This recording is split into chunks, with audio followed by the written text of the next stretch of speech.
and hit it on the other one. So we are now recording. Hey everyone, Rick Yaklin here with Dying a Detroit Lions fan. Joined tonight with by a fan of the Lions, Nick Spangler. Spangler. Nick Spangler. Nick Spangler. Spangler. Okay. And I allowed Nick to introduce himself a little bit. And basically, we hooked up yesterday on some comments after the Lions game, and kind of like we formed a brotherhood about the Yes, sir. idiot fucking play of the Detroit Lions. So Nick, go ahead and introduce yourself, and let's kind of get everybody to know who you are. Hey guys, I'm Nick Spangler. I'm a big Lions fan. I'm only 19 years old, but I've seen some good, seen some bad, seen some good years under Caldwell, but put a lot of trust into this Patricia guy over the last couple of years, and I'm not really liking it. But for you guys to get to know me, I'm a tire technician at Discount Tire. I work on tires. Currently moving into a new apartment soon with my girlfriend. Just starting off life. I currently live with my grandpa, but that's about it. That's all I can really say. I'm a cool dude, down to earth person. Love the Lions. Hopefully, Sheila can turn this thing around. Hopefully, not really sure, but get back to you, Rick. Okay, well, here's the deal. Sheila didn't do a damn thing today, and Bill Nope. O'Brien's already been fired from Houston. Yep, that's right. Absolutely not. It just blows me away when I happen to turn around and after I did a little rant on my Facebook page, I happened to turn around and see that the Lions were having a press meeting, and the idiot, the fat fuck, was the one actually doing it. I could not believe that Sheila fucking let this opportunity go and didn't react today. I am Exactly. really, really hoping that with all the bullshit, and if Houston reacted this way, Detroit's got to. Not only Exactly. that, Bill O'Brien's actually a pretty good coach. The fact that he had the double hat of a general manager is what really screwed all that up. Mm-hmm. But I just cannot believe Sheila Ford. I just really can't. She's just as bad as her fucking mother and her fucking father when it comes to that.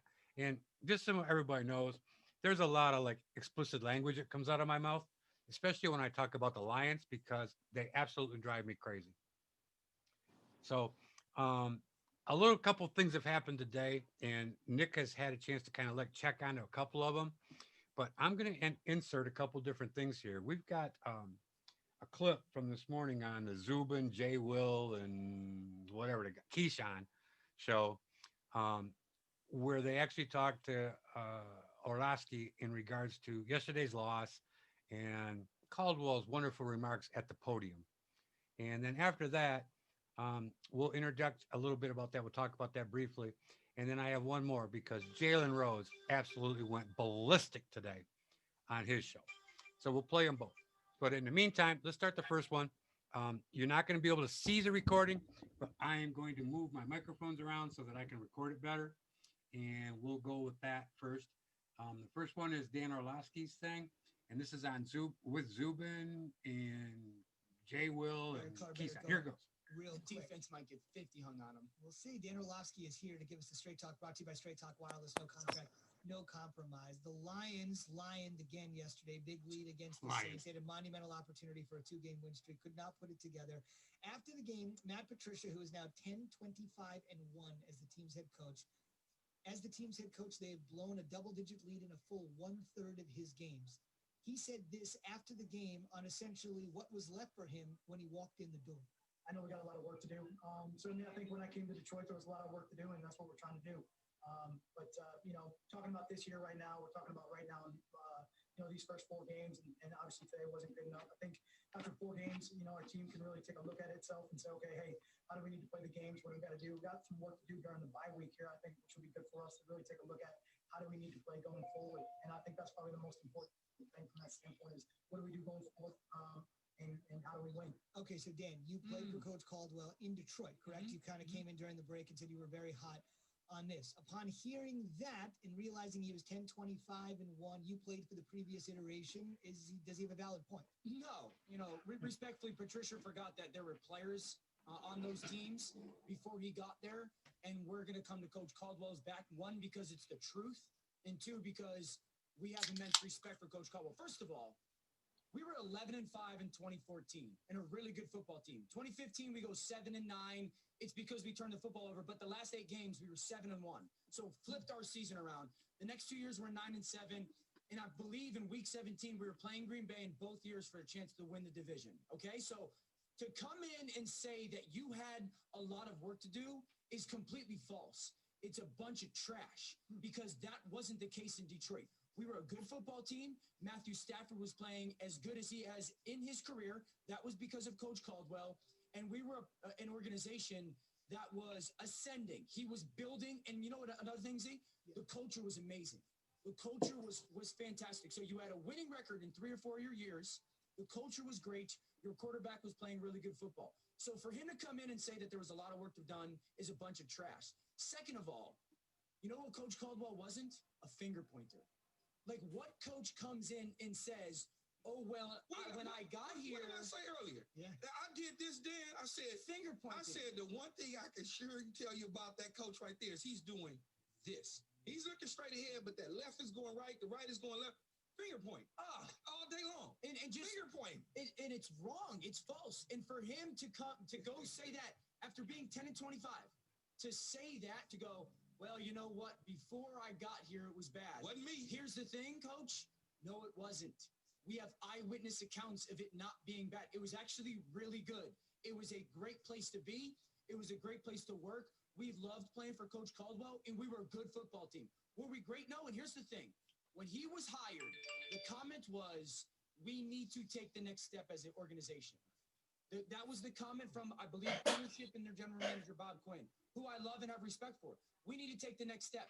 It was built for growth, not regression, and they have regressed massively. Well, what happens in these situations, and you know this, Dan, been around the league as long as you have, and just in general, when you talk about building an organization, Bob Quinn was in New England. So that thing built championships ever. They allowed Coach Caldwell to get it to this point. So as I told you before, driving to work, riding on the buses, on the planes, when I get that job, I'm going to bring you in wherever I go. Mm-hmm. Just sit tight. We're going to figure it out. Just let me get there. They thought that at 9-7, Matt Patricia would be able to come in, save the day, get rid of Coach Caldwell. They ride off and win the NFC, and everybody goes, see, great job Matt Patricia has done for this organization. They hold the trophy up. No, you tried to bamboozle the Detroit fans with that mess. Coach Caldwell was headed in the right direction. Yes. But you wanted to insert your own people in at a time where, much like you said, they're ascending. So now I place him there. He gets all the credit. Matt Patricia gets all the credit for building this great team. Screwed it up. Let's see if they blame him for that. Very interesting. I remember Quandre Diggs, before he got traded, he said, there's something going on in this locker room. Guys in this locker room just don't want to listen to him. And when you hear things like that, Because you know phony when you see it, though. You just do it. And again, I made this point. 2015, we were turning the football over a ton on offense, and we were 2-8. We were 2-8, and somehow, or 2-6 maybe. Somehow he flipped our team around, and we won 7 out of our last 8 games, strictly by the leadership of Coach Caldwell. That's what they chose to move on from. They chose to move on from a guy, to Key's point, that had it headed in the right direction, that the locker room loved, and that would play their tails off for. Thought they was putting Matt Patricia in that driver's seat to, hey, buddy, we won it all together. Let's celebrate. Nah, I got a big problem with those comments. I've seen that before. didn't quite work out that way. Still to come, more NFL. Okay, pause that so we can end that one there. But I didn't see this stuff from Key before this morning. And his point is perfectly made about the fact that Right on. insert Caldwell in the buddy system between Quinn and him was going to do all this together. Exactly. So go ahead and give me your ideas of what you heard there, the same as I probably did, but just Pretty much the thing that stands out is when Dan Orlovsky said faults to the team had a lot to do, a lot of work to do. The only thing we really needed to do was have a running game and a couple more defensive linemen. And the thing that I don't understand is why couldn't Bob Quinn give it to Caldwell? If we were right there, if 9-7 isn't good enough, you need to look at what pieces we're missing. Yeah, we didn't have a consistent running game, but now you're going to bring in a guy that's never head coached a game in his career. He's coming from the Belichick tree. He's a defensive coordinator. His defense was 23rd, 27th, and 28th. In that year, they went to the Super Bowl, got blown out by the Eagles, and he comes over, supposed to change it around, and then it's excuse. Oh, I don't have my guys. It's my first year. It's a culture change. Second year, 21 injuries, 3-13-1. Okay, I can see that. This year, no excuses. You have the players, you have your defense. This scheme sucks. You might have talent out there, but you do not know what you're doing with it. Let me get to a couple of your points you made. One thing was the fact of Caldwell with the 9-7 record, and why would they get off of him? Well, they got off of him because Bob Quinn's a pussy. Bob Quinn didn't like the fact that he butted heads with Caldwell because Bob Quinn wanted to change all these different things around, having his little kid ideas in his head because he came from New England, where, by the way, he was never their GM. He was an associate that worked underneath people there in that office, okay? And Ernie O'Casey, or whatever his name, is the one that led the search for Mrs. Ford at the time to replace Mayhew. And he suggested Quinn as an up and coming, okay? But the problem when you have an up and coming young guy is the fact that when he comes in with his ideas of grandeur, with a already established NFL coach that has led teams to playoffs, and I'm pretty sure he has a ring from Indianapolis. So if he's got a championship pedigree and Super Bowl ring, I knew they were button heads. And I knew it was happening because of the draft. When they drafted that year, there was issues. And then he goes 9-7 for the season, like Olasky said, and it didn't start out pretty, but they came on strong at the last half of the year. The year before that 9-7 record, they made the playoffs, okay, as a wild card team, albeit, all right. The second year, the year that they moved on from Caldwell, is 9-7 record back to back, but they missed the playoffs because 9-7 just wasn't good enough for a playoff spot.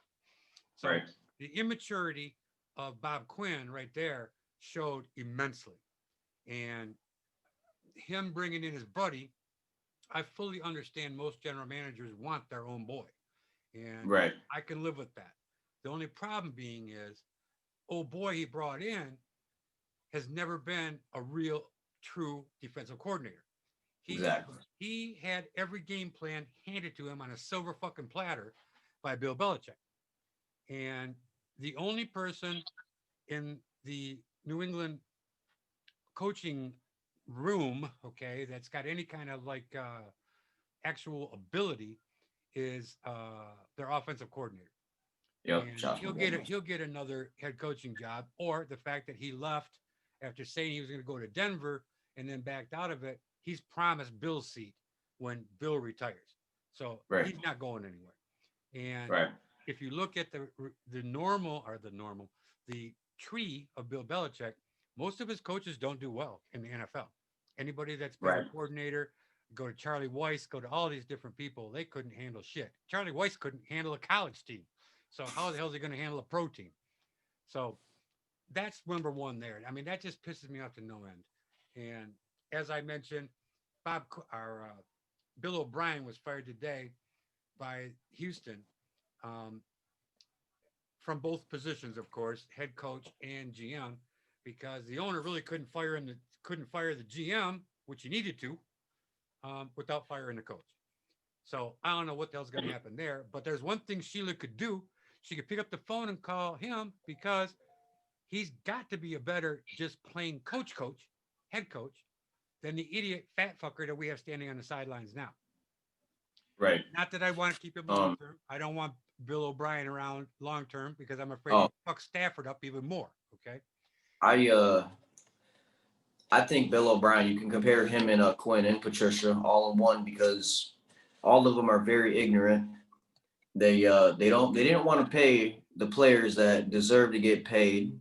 I'm not saying Darius Slay had his disagreements with Patricia, but he's still doing pretty good with the Eagles. Quinn wanted to get even with Slay by drafting Okuda and then signing Trufant, who's been injured like the last 4 years. He's a good corner, but when we get to this clip from Jalen, there's a little something in there about that I think you'll enjoy. Okay. That's for sure. But I agree with you 100% when it comes down to the things you're saying. And it's just not Slay, Quinn, Sue, all the people that they got rid of, all because Patricia's ego. And Patricia wanted respect the minute he walked in that door, but he never did anything to command that respect from the players. Exactly. A phony de facto head or defensive coordinator, these guys see through all that shit. Pro athletes are smarter than what you think. And Yep. when you got some guy coming in saying that he wants to change the culture, da da da da da, of an already good thing, and his first year there, he wants respect from players, but the fat fuck couldn't even show up to a meeting on time. He expects his players I to be remember there, that. and his fat ass can't get there. And after year one, Mrs. Ford, from what I remember reading, sat his ass down and said, "You're going to need to change if you're going to be the coach of this team." And she pretty much read the riot act to the child and said, "You know what? You want respect? Then start being respectful for the people that are in that office or in the locker room, and Right. do something to command their respect. And maybe we can go from there." Okay, let's take a really quick break. And I'm going to stop my recordings on both real quick. And we'll be back in a minute with that other clip. One, Okay. two. Okay.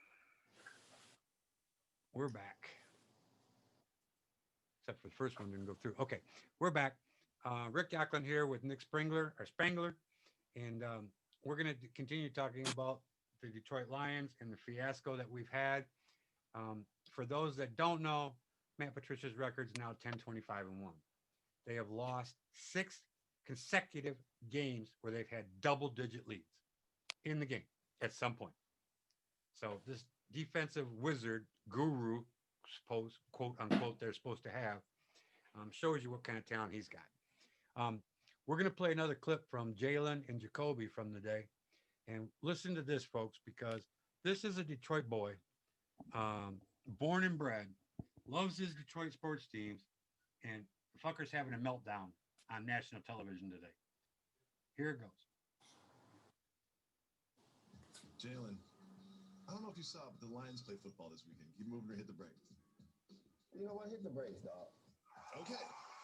The Lions played the Saints, and if you are Drew Brees and you want to get back on top, all you have to do is play the Lions because he lit them up, and it almost looked You like should see the Lions Jalen's were going face. to threaten to win this one early, but they again completely collapsed. Their 6th double-digit lead that they've lost in a row. Jalen, what is next for your Detroit Lions? You know, I'm die hard. Detroit stand up, what up, though, versus everybody. And I never do this. But I need a second to cook on my hometown team, dog. I never do this. So, before last week, we had lost 11 in a row. You just said that we lost 6 straight games by 10 plus points. We hire a defensive coordinator in Matt Patricia after we were 9-7 with Jim Caldwell. Since he's become our coach, we're sitting at 25-1. Sitting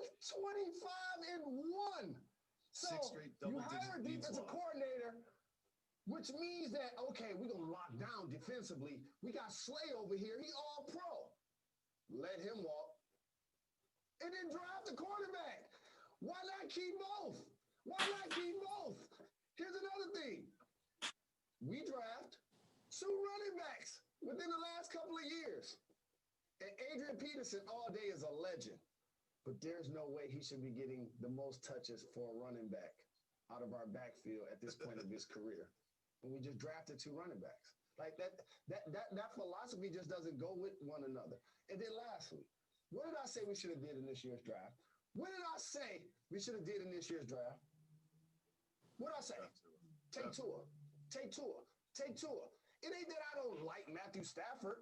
I want Matthew Stafford to be freed. I want him to have a chance to go play in a winning situation and possibly have his numbers catapult him to the Hall of Fame. We don't draft the quarterback. So now all of a sudden, we got one of the highest paid quarterbacks in the league. For your own, and for we your ain't own even going mental to the health, we have to playoffs. keep it moving. For your own mental health, we have to keep it moving. Lamar Jack. Told you it was funny. Yeah, that's I mean, that's pretty spot on. if you could just see his face, if you haven't watched the clip, watch it, because his face is just to die for what he does in this thing. And he does have valid points. We let Slay go, but yet we draft another goddamn defensive back. If those two are working in unison, not only could Slay have taught this guy something, they could have maybe two all-pro corners. And no, we let Exactly. all-pro, verified all-pro, walk out the fucking door. Unreal. Right, and we gave Slay's money to Vaitai, who hasn't even proved himself on the Eagles. Yeah. He's looked like crap out there. None of them have. It's just an absolute farce and joke what this Detroit Lion franchise has turned into. And you know, you're 19. You got a whole life to fucking live. I'm 64. Oh yeah. 1957. I was a year old. I do not remember that championship. I have no fucking clue what was going on. But I know I was a football fan from the time I was born. And Detroit Lions games were constantly on in our home whenever they were available, because sometimes they didn't sell out. We couldn't see the game unless it was a away game. But every Thanksgiving game we got to see. And I can remember being knee-high to a grasshopper, and our Thanksgiving dinner revolved around the Detroit Lions. And unfortunately, most of them became drunken fest because my uncle, grandparents, dad, everybody got drunk because the Lions were so goddamn poor going way back to like the early 60s. Nothing worse in the whole world than Ford getting involved with this family. And this is just amazing. The piece of shit bought this team, Mr. Ford, Sr., bought this team for under $2 million. The team is now valued at $1.9 billion. That's a pretty good exchange of money, if you'd ask me. This was only done as an investment by the Fords. It was not done because the dude knew football, loved football, cared a fucking thing about football. This was a money-making scam for him and the Ford organization, Ford Motor Company. Him and his wife have swum in NFL money since 1962. Mrs. Ford's got more fucking money than she would ever need, okay? I understand because of the liability, tax-wise, the gain that would be so great would almost cost whatever she's going to get. But I was hoping the reason they signed it over to Sheila was so that Sheila would be smart and say, fuck it, the thing's in my name now. It's not daddy mama anymore. So therefore the capital gains tax probably would not affect her. And even if it does, old lady Ford's going to croak in the next year or so anyways. It's about time. So it gives the perfect door for Sheila to sell the team. But I won't even go there with you right now. I'm so frustrated with this team. You're only 19. You still got years. What the fuck do you think you're going to see out of this team ever in the future? I watch them every Sunday with my 87-year-old grandpa, man, and he saw them win 4 championships, and he always brings up Bobby Lane. Yeah, the curse of Bobby Lane sure the fuck is hanging on this Detroit franchise.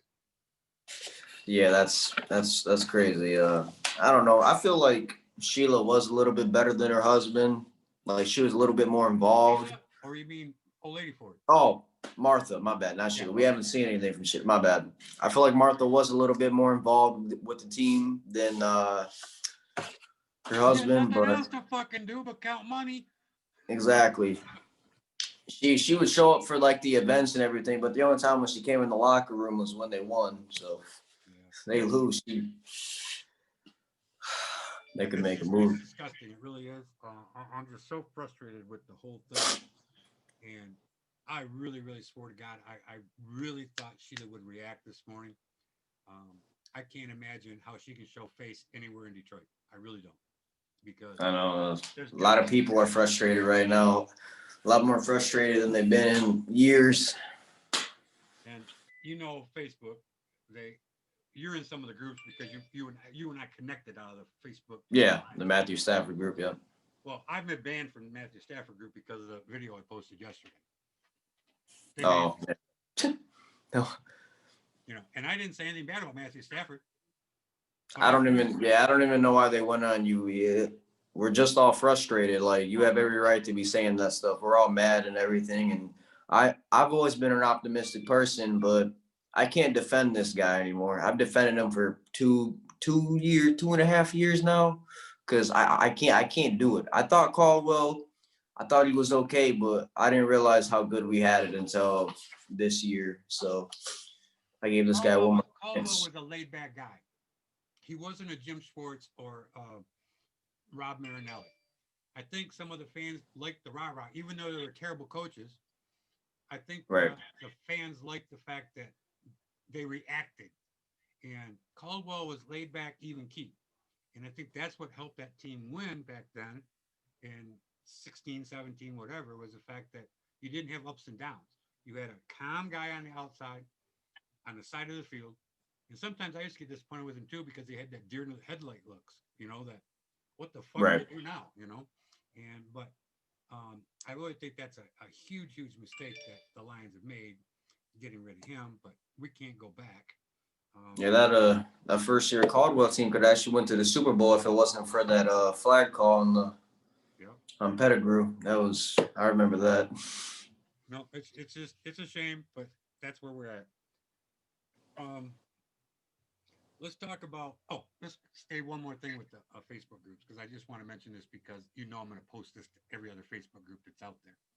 Yeah. Any Detroit Lion one. All of these fair weathered friends in these groups that have group owners and moderators, they don't want to hear any negative about the Detroit Lions. I don't think I dish negative. I dish truth that people don't like to hear. Exactly. Maybe it's because I'm considerably older than many of these moderators and group owners, but I've been through the forest, through the trees. I'm also a very, very experienced management, quote unquote, person. I've taught sales training. I do things along those lines. I know what a good manager is and a shitty manager is. So I understand how to build a team, and it doesn't have to just be a sports team. It can be an organization. It can be any number of things. But Right. the leader has to have compassion. The leader has to turn around and lead by example. And by doing that, you'll get the respect that you want, and people will, like Orlowski said about Caldwell, players will play for a coach that they care about, and you can tell there isn't a goddamn defensive player on this team. Even the boys they brought in from the Patriots, they don't give a shit about playing for Detroit. All they want's a paycheck. This is their last go round. They're on the way out of the league. They wouldn't. And I think if anybody on that defense is playing hard, is Tracy Walker, but that's possible. But he didn't come from New England. But he didn't. He came straight out of college. But anybody from New England, Bill Belichick would not have let people go if they still had something in the tank. So, it's quite simple to see. And we have now became the retirement home for expatriates in the Detroit Lions. Yeah. Really, really Some of them have been okay, but even if they're like Amendola or Flowers or Collins and Harmon, they played good against Arizona. But Amendola I will take as an exception. This scheme that he's running on defense, he changed it up against Arizona, but he went back to the same thing against the New Orleans Saints, and it blew up in his face again. Like, you have all this talent, why aren't you using it the right way? Caldwell won with a bunch of undrafted free agents and a whole bunch of guys nobody ever heard of. Well, actually, they had some good drafts under Mayhew. They really did. I mean, I hate to, bring up that past, but Mayhew didn't do all that bad. Right. I mean, Mayhew, at least, they fired him. He's working for the LA Rams. So, the dude knows talent, obviously. And LA has built their team through the draft. They're not bringing people in left. Yeah, they brought Jalen Ramsey and a couple unusual people in, but they built through the draft. And Mayhew has been there for 4 years now. So he's witnessing something. And I don't know. I just am frustrated. We got a couple more minutes here to go before we take another break. But I want you to have a chance to kind of like throw your thoughts out there, questions of me or whatever the case may be. We have a quick one, something we can do in about 2 minutes. Well, one of the things I want to talk about was definitely my boy Stafford. He's been my favorite player in the NFL, for as long as I can remember. And he's always been that guy that has carried this team on his back. Caldwell definitely had a lot to do with his success. Last year, Stafford was off the charts. I feel like that team was definitely a little bit better than this year, but Patricia hasn't changed anything up. But Stafford's future is in question now because of Patricia is wasting his career here, and Well, Jalen most had Jalen had the perfect response. He wished that they would have drafted Tua because Tua would have been the future, and keep Stafford around this year and then let him go. Because actually, I'm with you. I think Stafford's a hell of a quarterback. He owns every fucking Detroit passing record that there is, and I'm not sure there'll ever be a quarterback that'll come to Detroit that'll break him. To be honest with you, because probably not. Detroit's such a piss poor team. Most people don't want to play for him anyways. But this kid wanted to come in and play for Detroit and help build a winner, and he has carried the team. And you can go back to last year in the first 8 games they played. Stafford carried those teams to wins because the defense still sucked. I mean, he put that team on his back every one of the wins that they had. So I don't want to hear about and the Facebook people that say, get rid of Stafford, get rid of Stafford. He's making rookie mistakes, rookie throws. Fuck, when you got all of the weight of Detroit on your shoulders, Exactly. you got to do something. And we're going to go a little bit long here because I want to bring this up. I really feel that I never liked Bevel as a hire as an offensive coordinator. I do understand he likes to get the run, and he's obviously set the Lions up to the point that they can run, because that was a big problem for Detroit for years, was having a running back or a running game. Mm-hmm. Seems like they got a little bit of one going now, even if it's by committee, all 3 different running backs. That's fine and dandy. But I think the only way Detroit can actually win, as long as Matt Patricia's here, is to boot him completely the fuck out of the offensive room. Don't let him have any kind of compensation or no conversation with Bevel, Stafford, nobody. And Exactly. Stafford and Bevel have to go out and put 40 points per game up every fucking week and hope to Christ that another team will just get tired of scoring touchdowns on their fucking defense and we can outscore them. Because that defense is not going to hold anybody for a fucking yeah. minute. Not for that. This defense is definitely worse than last year. I mean, nobody thought it could have got worse, but Slay left, and even when we get pressure, our corners are getting beat tremendously. And Drew Brees was getting pressured all game last game, and everybody was getting beat. And I feel like that has a lot to do with Bevel, man. Bevel looked pretty great last year. I mean, I think he's a lot better than Bob Cooter. Bob Cooter was absolutely garbage. That dude was just horrible. I don't know what he was doing. He was just earning a paycheck out there. Well, not really. You know, the first year that when they promoted him, when they got rid of Mike Martz, yeah, he was Stafford's quarterback coach. So they had a relationship where they could talk. And Cooter knew the strengths of Matthew Stafford and listened to Stafford say, these are good plays, these are bad plays, whatever the case may be. Stafford's a smart kid. He understands what's going on out there. And so I really can't say I blame Cooter so much as I do at that point. It would have been Caldwell, and you're also looking at the fact you had Bob Quinn looking over everybody's shoulder at that point. So, in order to start the exodus out of Detroit and get rid of Caldwell, he forced the issue to get rid of Cooter. Yeah. So that's the beginning of that. Okay. We're going to take another break real quick. We'll come back. We'll go from your point. Then we'll go forward, but I'm going to end up stopping the other recording and now stop this one for just a moment. Okay, we're back. Rick Yaklin and Nick here, and we're going to continue our little conversation. We got maybe 1 segment, maybe 2 left, depending upon time frame for Nick and everybody else. But okay, Nick, you mentioned about Stafford. What do you want to talk about next? I feel like he should be running the offense by himself a lot more.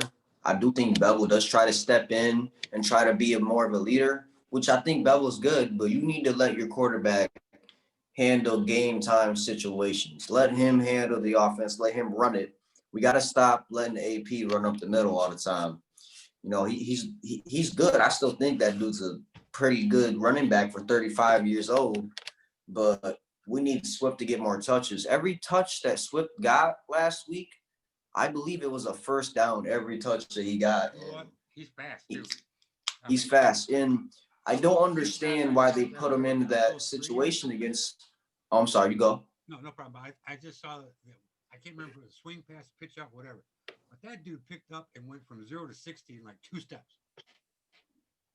Oh yeah, and I don't understand why they're not using carry on as much. Yeah, I understand he has an injury problem, but he still has that explosiveness and he can really read defenses. You know, he's really good at blocking and everything. And if he's learning from AP, why not let him go? You know, AP is not a long term effect. You want to see if carry on's got it. Like you're gonna get rid of carry on at the end of the year and just bring AP back for another year. I don't If think you make he's coming back, but I think they're afraid of carry on because of injuries. And I think they don't want to put too much on him and don't get him too much involved in the game because the dude is injury prone. I mean, right, and that's why they really drafted Swift in the first place, you know. And I mean, I understand picking up AP. You know, Scarborough was hurt. I think Scarborough's a really great running back if he stays healthy. He definitely he's played on good. IR for the year if I'm not mistaken. They put Yeah, him we on picked. IR for the year. They did. Mm-hmm. I thought they just put him back on the team. Scarborough? Yeah, I Filled thought. in last year when I think. everybody was hurt. Yeah, I think they just took him off the IR I like don't about a think week so. ago. I think he's on. I think he's on for year ending. He had something lingering or Oh. something like that, and they put him on for the year. I don't understand why they would even release Ty Johnson in that aspect. Oh, get this. The idea behind Ty Johnson, from everything I'm reading through the tea leaves, was Detroit released him thinking he was going to pass through waivers and they could put him back on the practice squad. Only problem is someone picked him up. He's got a lot of potential. He's very young. He's fast too. He played good in that Packers game week 17. I didn't understand why they didn't give him any touches. I was very confused. I'm like, why are we not using him? That's But Detroit, man. But go back to your idea about Stafford. He's got enough years in the NFL now. He's 9 years, 10 years in, and I really think he could be. And I know I'm saying big words here that are going to like throw a lot of people off that are listening to this in the future, but don't get me wrong. I'm not saying he's that, but he could be Peyton Manning or Tom Brady. He can call a game at the line of scrimmage. yep, He's smart enough. He's intelligent enough. He reads defenses well enough that he can get up there. Don't give the kid a bunch of plays in his head. Don't give him things. Let him survey the defense and get the offense into where they need to go and play what exactly. they need to do. Because I really do think he's got talent for it. And there's only 2 quarterbacks that recently had that ability to make the automatic changes, and that was Peyton Manning and Tom Brady. So Right. I agree with you 100%. I really think Stafford Is could run his own offense. as long as he's done it most of his career without a running game. You know, he had Reggie Bush that one year when we were in 11-5, but even when you don't really have that premier running back, he can still get you down the field within 30, 40 seconds if you need a clutch play. I believe he's like tied or first or second for most comebacks and like Oh, yes. through his age or something like that. Right. I was reading the other day. Yeah. Think about the Arizona. Yeah, when the defense plays, if you at least have an average defense behind this guy, it doesn't matter who's on the field. Galladay sure helps a lot. Marvin Jones helps out a lot. Amendola.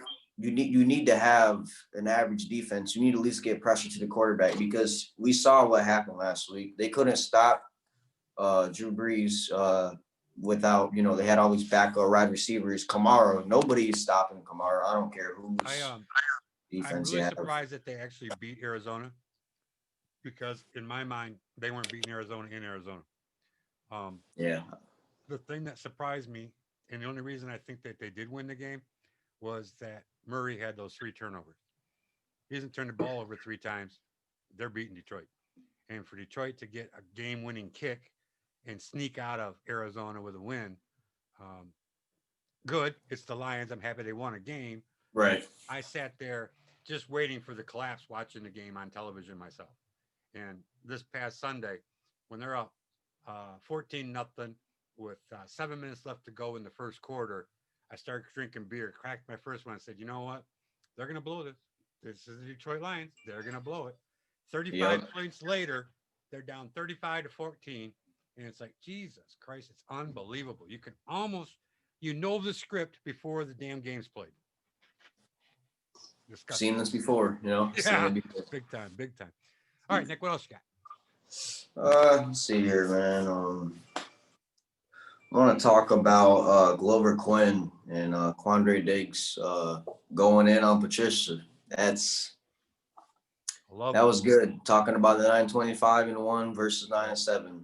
Yeah. Team had a lot of work to do. I don't get it. Well, you know what? You never hear ex-players talk about their former team or coach unless they've been wronged. And it's obvious that Quinn and whatever you said the other guy's name was, I just lost it. Oh, Diggs. Diggs. It's obvious that those people had strong minds and read the forest through the trees when it came to Patricia. And Patricia couldn't have them there because they were more alpha than he is. And same thing with Slay. You throw Slay in that same bucket because those guys have been around. They're all pros. They know what they're doing. And when you got chump fat boy trying to run a defense and has no clue what's going on, can't make adjustments, can't do a goddamn thing really, those players aren't going to play for him. I mean, they're out there playing for a paycheck. Don't get me wrong. Slay still played last year, even though he didn't get along with Patricia. Yeah. He knew what he was doing. He knew he was going to go get a paycheck someplace. And if it wasn't going to be in Detroit, he was going free agent. He go where we can get the top bid. So, and, you know, the same thing with Quinn and Diggs.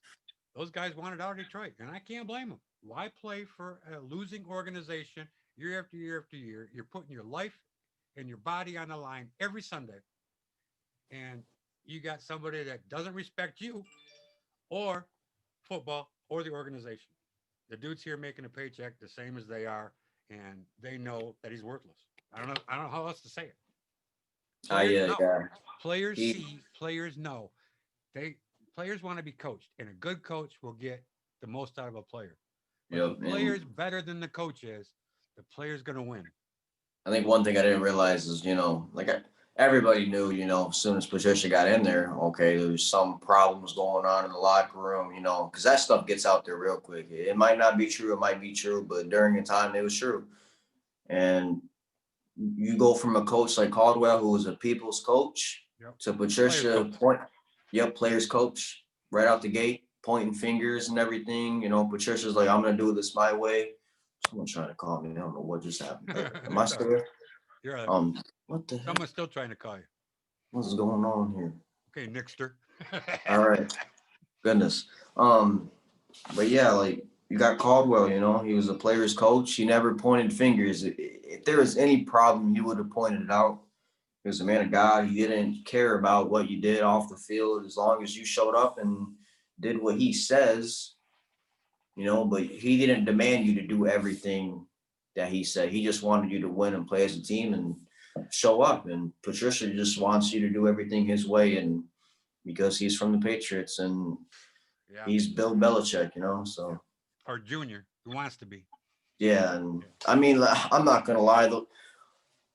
There's a little bit of, he showed glimpses of what he can be, but he just goes back. He goes back to the old thing. You think about like big games, he'll put out a nice little game plan, but he'll go right away from it. Think about the New England game a couple years ago. They ran the ball. When Stafford beat the fuck out of Tom. Yeah, that was offense. That wasn't a game plan by that fat fuck. That was the offense being in tune. He did. I mean, you got to do. Patricia did know, you know, what they've been doing. You know, a little bit of that game plan, but you know, but Slay did a lot too. He might have known a little bit of what the game plan was going to be, but I guess one thing. You looked at me like, "What are you talking about?"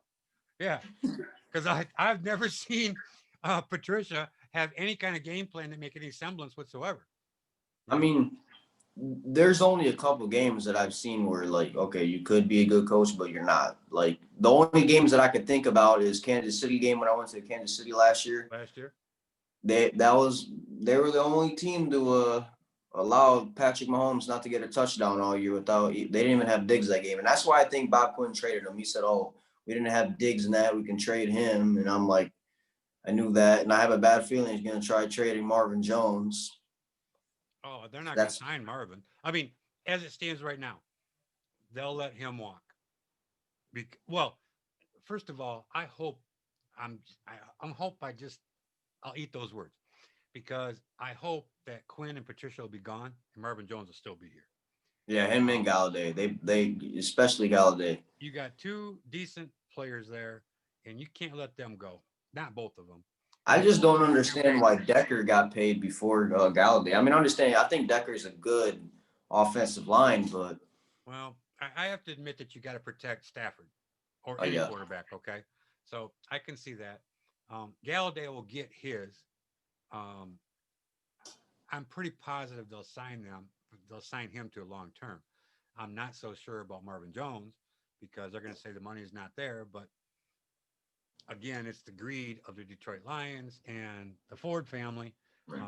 They don't want to pay too many people, and they would just assume get a draft pick instead of paying somebody that's going Right. to help them. I don't think Marvin would ask too much money either. I don't think he would No, ask no, for much. he's not a He's a prima very donna.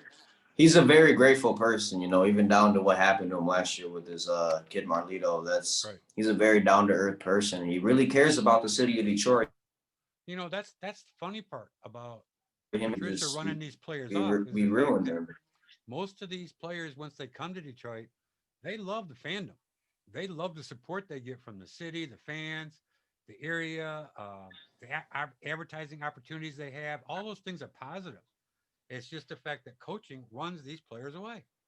And, well, not coaching, but Patricia and Quinn are running them away. And it just shocks me. It really does. I mean, I really don't know. I wonder if old lady Ford's fucking one of them or if Sheila's fucking one of them. I have no idea why they're not acting on this. And after I don't today, know. Like the thing that doesn't make sense to me. Okay, Sheila, no, Martha said, you need to make the playoffs this year. She came on and said that, we need to make the playoffs. But now, you hand it down to Sheila. Now Sheila just says she wants improvements. right. Okay, Well, so far you have no improvements. To me, improving is making the playoffs and winning a playoff game.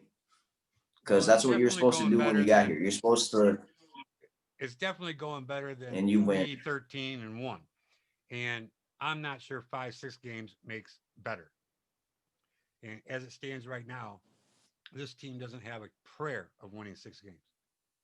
I don't see If, it. if you don't have a defense, if you have a defense like this, you're not winning anything. I mean, you got lucky to even beat Look at the Cardinals Cincinnati. last week. Cincinnati's supposed to be a laughing stock of the NFL with a rookie quarterback. They won their first fucking game. They're actually playing ball. It looks pretty good. Joe Yeah, Burrow looks really well, good. Burrow's good, but their whole team's playing well. Okay, and you got a new coach there, new coaching staff, the whole thing. Hey, they're looking in the right direction, and I Right. just don't see it in Detroit. I'm only hoping that once Sheila Ford wakes up from her slumber, or maybe she's drunk. I don't know. Maybe she drinks too much.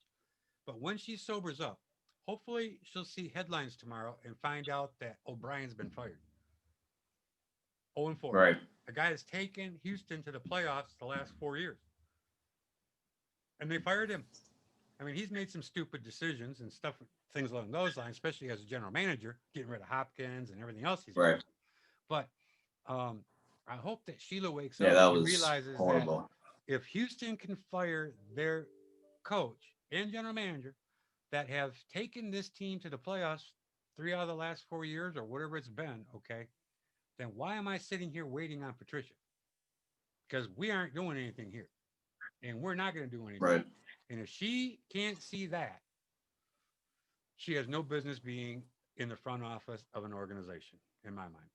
Exactly. And she can't listen to Patricia saying the team had a lot to work to do. That was 3 years ago. And they didn't have a lot of work to do. They just had a couple of things they had to fix. Now you have A disaster. now you have a 10-25-1 record, and Caldwell was like 35-26, I think. 36-28. 29, 36 and 28, 28. whole lot better than 10-25-1. Okay, Nick, we're gonna I need don't to, know. we're gonna need to take another really quickie break, and then we'll wrap this up with one more if you got time. One more. Yeah, segment. I'm probably like 10 minutes. I'm about to make dinner after this. Yeah. Sounds good. I'm gonna stop these recordings. Okay.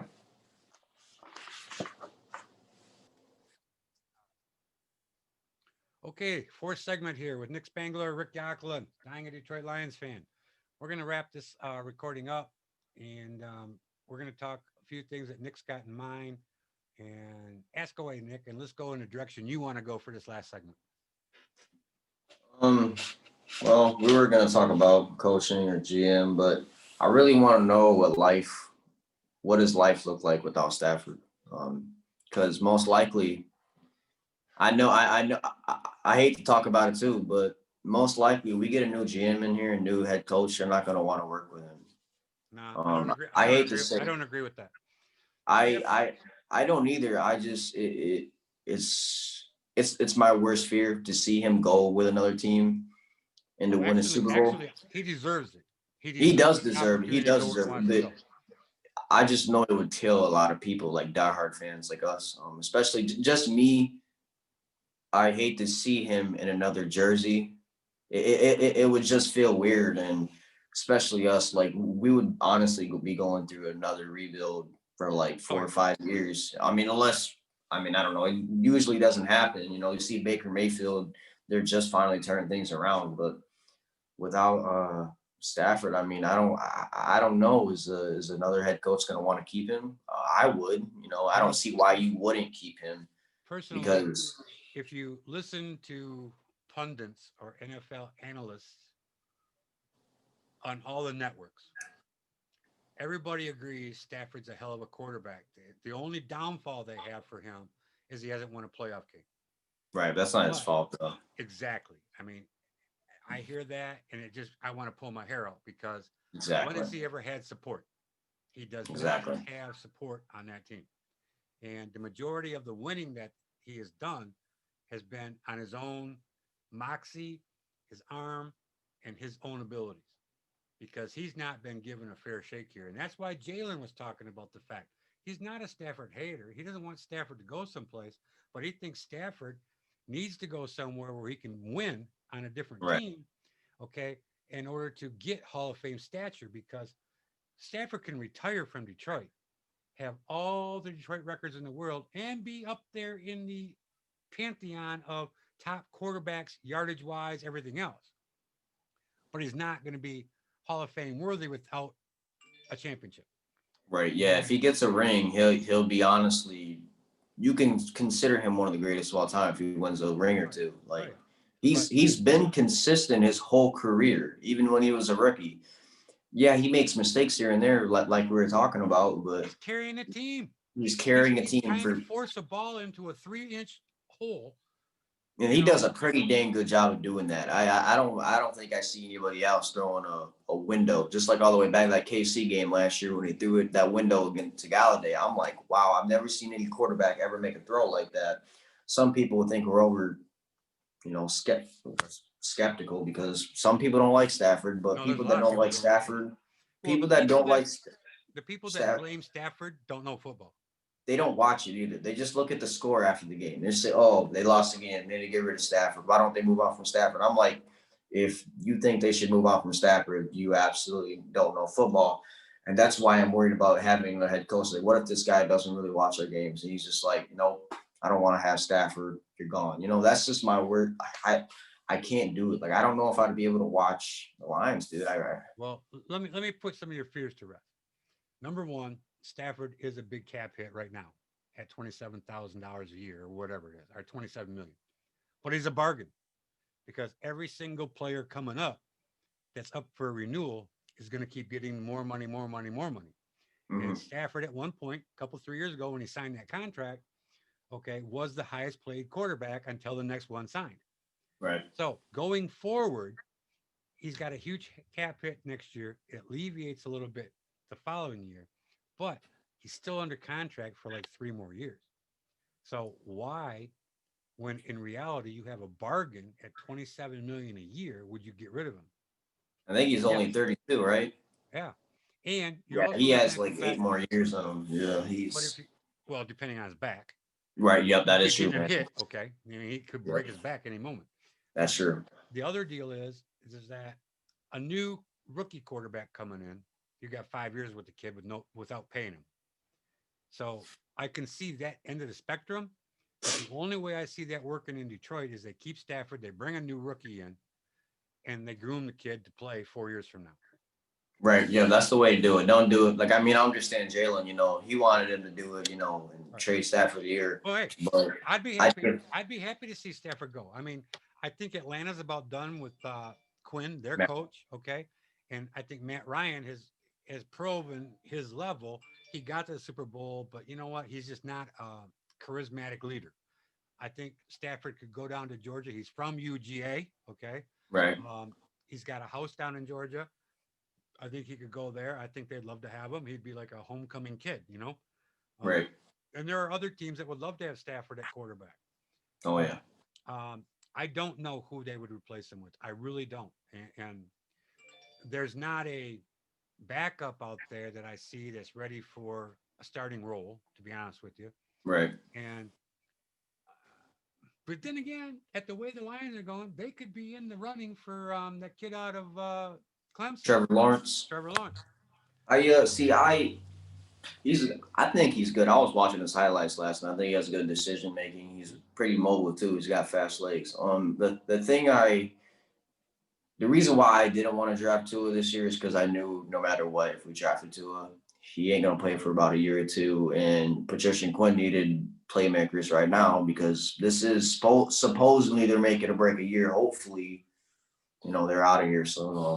I sure hope so. But they didn't even address the defensive line at all hardly in the draft. They drafted Penency and Cornell. Cornell got hurt for the whole year, but I don't understand why you wouldn't have gone out and grabbed like a guy like Derek Brown or something. Like if the Lions draft a quarterback next year in the first round, I don't think it's the way to go. I mean, Quarterback honestly, or cornerback. quarterback. I don't think Well, if it's they the get way the to draft go. lottery, if they get a chance to get the kid from Clemson, they'd be stupid not to take it because I mean that's the perfect place. And all right, two things go hand in hand with that. They got Stafford, so they could actually hold that number one pick for a hell of a ransom. Four number ones, couple number twos, whatever the case may be. Right, So they could really build a team real quick with those draft picks. right, Number one. Number two, they can draft a kid and bring him in. They got 5 years to evaluate him on a cheap contract. So yeah, they can pay him a rookie first year deal, which is going to pay the kid 20 some million, I think. Okay, that's fine and dandy, but they can keep Stafford, let Stafford teach the kid in whatever the case may be, and then have a long sit down with Stafford. Do you want to stay here or do you want to go? Because if you want to go, we'll trade you and we'll try to trade for you where you want to go. I think right. they owe Stafford that. Yeah, To be honest with they do. They owe Stafford a lot. He's done a lot for this organization. I mean, he's went through about 3 head coaches now, and you. so many like I don't know, four or I think it's five 4 or 5 offensive to be coordinators. honest with you. Yeah, that's got to be real stressful, And even his wife says it. Even back when there were trade talks, I don't know if those are true or not, but they were definitely speculating. His wife came out, and apparently told him, and they were very mad. They were like, trade us then, trade me, Well, that was but more his wife than that. Is the fact you don't appreciate him here, trade us.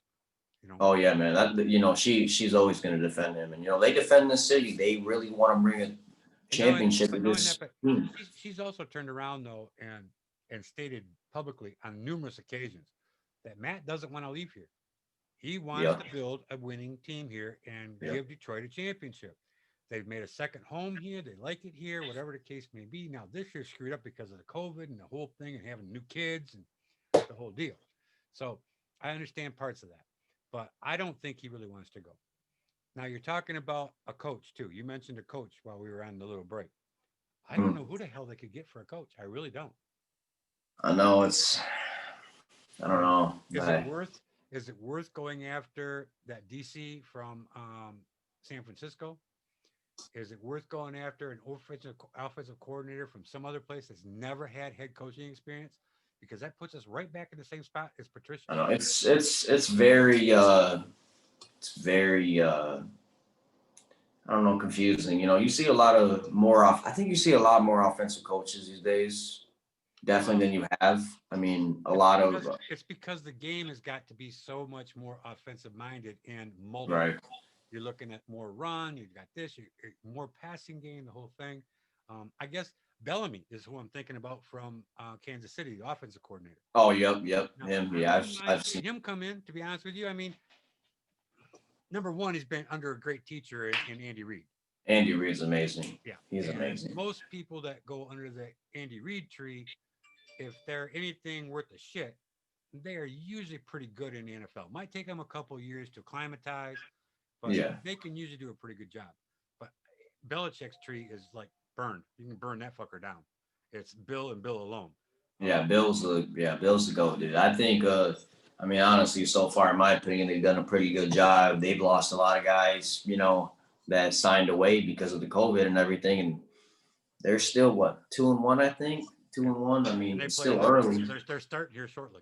Or they I might have know already started. I haven't turned they it on. don't have Cam Newton tonight, and if they win that, I mean, I don't think they're gonna win. I think Kansas City is gonna definitely win that game. Well, But not only that, but Brian Hoyer's 0-10 as a starter. I know So I don't. Patrick Mahomes, that guy is he's pretty dang talented, but he has a whole team around him, dude. If Stafford had a team like that, I couldn't imagine. I couldn't imagine the highlights, dude. He I would have agree so totally. much fun with a team like that. Patrick Mahomes has been gifted. Andy Reid was building that team from the minute he got there, but the thing is, he took some pieces that were there that last coach. I don't remember the last coach that was there. Was where? Kansas City before Andy I Reid. think it was Schottenheimer. Yeah, I think so. But he took them like 6-0 the first year with Alex Smith. Alex Smith is actually a pretty good quarterback. He just had And that injury. the other thing that you got to consider is the fact that Andy Reid was in Philadelphia for a long time, and took a trash heap Philadelphia team, which is like the Lions in reality, okay, and put Philadelphia back on the map Yep. and in the NFL. And it started with Donovan McNabb, and a lot of people back in that time. I don't know if you're old enough to remember this, but a lot of people said black quarterbacks couldn't play in the NFL. Michael Vick. But well, Michael Vick's one, but he went out and got Donovan McNabb, and he's also the reclamation project for Michael Vick. If you remember, Michael Vick came back from being in jail, and Andy Reid gave him a chance to come play for them. Mhm. So Andy Reid knows talent, and that's what I like about him. Yeah, he knows how to put the pieces together, though. He's very open minded. He lets his players play too. I just noticed the spirits around that whole team. Oh yeah, They play. They play. Kelsey, he's very well spoken. All of them play together. They play as a team. The defense is on the same track, and their defense isn't that phenomenal, but it's balanced. well, It they does what play it's for their supposed to coach. do. They play for their Yep. coach, and makes a big difference. You can be maybe not as talented as another team, but if you're willing to put the effort in, you can be damn good. Yep. And Mm. you see the teams that have good defensives and good records year in and year out, 9 chances out of 10, 95% of the time, the coach is the one that creates that environment that those guys will Yep. do anything to play for him. Exactly. Belichick started calling the shots, right after Patricia left, and that defense was one of the greatest defenses in the last like 10, Belichick 15 years. Belichick called all the defense when Patricia was there. Patricia didn't do shit but follow a script. That's all it was. And Patricia's claim to fame was the fact that he has the greatest call in Super Bowl history Yeah, or Malcolm Butler. when they intercepted uh, Seattle's quarterback Russell Yeah, that's Wilson, not him. That was and it Butler. got him late. That was Bevel, because if Bevel would have ran fucking beast mode through the middle, that was a touchdown. Yeah, he should have ran that. Yeah, that was. And Bevel said it was one of the stupidest moves he's ever made in his whole life. Coaching tree was not running what's called, but they were worried about time. They were worried about they didn't get in, Yep. they wouldn't have time to snap the ball again. And I think that's just stupid. But let's finish up with one more thing. You mentioned we were talking a little bit about who might be a coordinator, I'm almost done. a GM that might come in. Um, I wouldn't mind seeing Louis Riddick come in. who's that? Louis Riddick, he's an NFL analyst, but he also was a GM or assistant GM for one of the teams.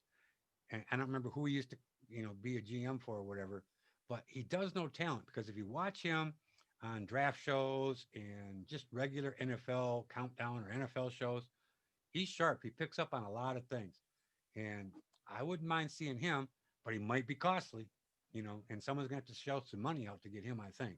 Yeah. Other than that, I don't really have a clue as to who they could bring in as a general manager for this team. Yeah, I'm not really sure. I mean, really, I mean, would you hire a coach, GM and head coach, or would you bring in a Oh, GM? no. You got to have separate. There's got to be a separation of power. I just don't see it any other way. I can see you looking around, ready to go. Probably have dinner. Yeah, my woman's ready for me to cook dinner. She Okay. about to. Oh, you got to cook. Yeah, I gotta cook tonight. Yeah. Yeah, I got that. Okay. Most women I date can't fucking cook, so I'm better off cooking myself. she All right. she cooks. She can definitely cook. I mean, she's teaching me how to cook mainly. She. Okay. All right. So you're But gonna I'm be the getting house there. husband somewhere down the road. Maybe, I don't know. No, I'm the one that's going to work. Okay. All right, Nick. Well, thanks for joining me today, and I enjoyed it. And hopefully, we'll hook up again sometime Yes, sir. this season. We'll get together. And All right. if you're not following my Dying a Detroit Lions fan on Facebook, do, and check out the podcast too on YouTube, same name, and sign up, like, share, do all those kind of things. All right. All righty, man. You have a good one. You too. All right. Enjoyed speaking to you, and we'll talk soon. Thank you too. Have a good night.